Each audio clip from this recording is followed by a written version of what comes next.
Hi, my name is Greg Johnson, and this is a training video from resourcesforlife.com, and it's part of a series of videos on installing Windows XP on a used computer, in this case. And I'm going to zoom in right now. If you've been watching these series, this is number 11. The previous one, number 10, covered basically getting up to the point where all of the basic updates are installed. And now what I want to put in here is Adobe Reader.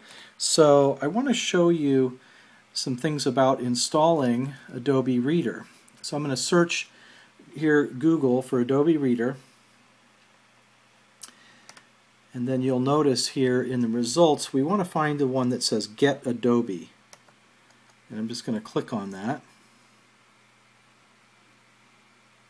Sometimes you'll see a paid advertisement from somebody who's not Adobe trying to get you to download something from their website that might be an Adobe compatible program, but it's not the actual Adobe Reader, so you want to be careful about that. Here it's asking me to select an operating system, so this is Windows XP. I am up to Service Pack 3. If you've been following these, you know that. The language, I'll go ahead and choose English for that, and then the version I want is the latest, Reader 10. So I'm going to choose 10.1.1. Quite often when you're downloading software or drivers or plugins or whatever, you'll be asked if you want to install other things like Google Toolbar. Another popular one is McAfee scanning software.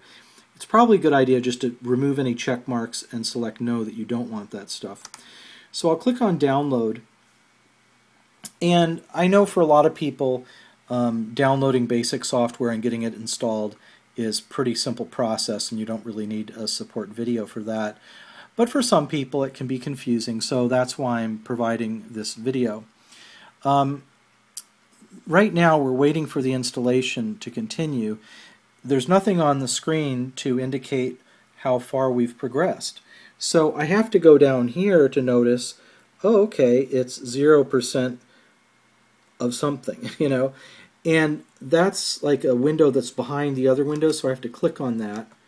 And I had mentioned this previously, that sometimes there will be a pop-up window, but it pops behind the current window, and for a beginning user that can create a lot of confusion. So anyway, once I clicked on that indicator down here in the taskbar, we see that I could have been waiting a long time before getting a response, because it's waiting for me to respond to this dialog box that was hidden. Okay, so I'm going to respond with save. It's helpful to have a folder in the My Documents area.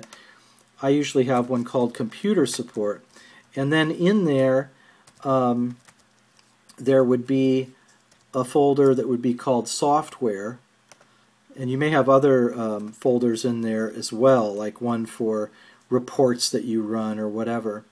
But I create a folder called Software, and then folder names inside of there, like here, Adobe Reader. The reason for that is because sometimes when you're downloading software to be installed, the file name might not be real clear. Like here it says, install Reader, en error, etc., and there's some kind of cryptic naming there. So you won't know by the name of the file itself what that is. It's helpful to have these downloaded, particularly for technicians, because you may want to install these again easily from a memory stick, and you can do that if you have those. So anyway, it's continuing with this downloading at an interesting transfer rate of like 39 KB per second. And if you remember back in the days of modems, which maybe you won't remember because it was a long time ago, but modems would operate at 24 KB, or eventually they got to 48 and 56 KB. So that was a very slow download speed. It's not a result of the internet connection, it's actually a result of the servers just being kind of slow. Here it ended at 18.7 KB per second. So for whatever reason, Adobe's servers were running pretty slow on that download. Now I'm going to click on Open Folder. That'll be then the folder that I created, which is under, Documents, and then Computer Support, Software, Adobe Reader. And we'll find this installation file. And I'll double click on that and then choose Run. And if you're following this video and you're interested enough to follow this along, then you probably are aware that Adobe Reader is used for reading PDF files, Adobe PDF files. And all of this may, again, as I say, seem very obvious to those of you watching, but I was just having a conversation with somebody today who was saying, people send me these files and I can't read them, So there are folks out there to whom this stuff isn't obvious, and they'll get a PDF file and just not know why is it not opening, and they won't know where to look or how to get Adobe Reader. So this is a video that a person could send them to so they could know how to do this.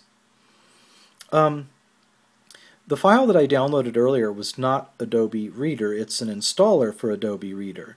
So if you are wanting to install Adobe Reader on a computer that does not have a fast internet connection, or a computer that doesn't have any internet connection for some reason, you would need to actually get the Adobe Reader installation file, not just, and I guess what I mean is the program Adobe Reader would need to be downloaded. That's what's happening here, and you can see it's only 48% complete. Now it seems kind of stuck.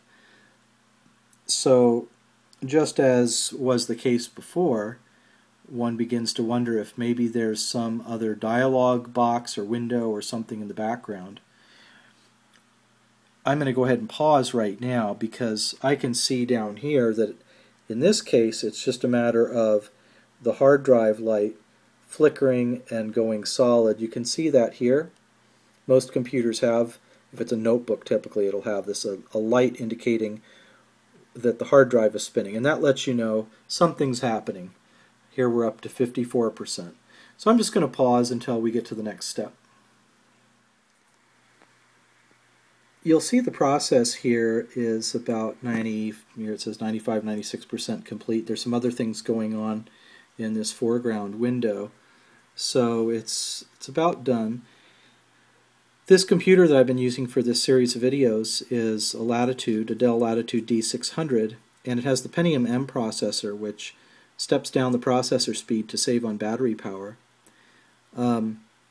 So the process of installing is taking a little longer than it would if you had a faster computer, particularly one of the newer types of computers that have the Core i3, i5, or i7. That's the current kind of vintage right now. So I'm going to go ahead and pause and let the installation continue. So as you can see here, the Adobe Reader installation finally completed, and I'm going to go ahead and click on Finish. And Adobe Reader is really getting to be almost like a required add-on for Windows at this point.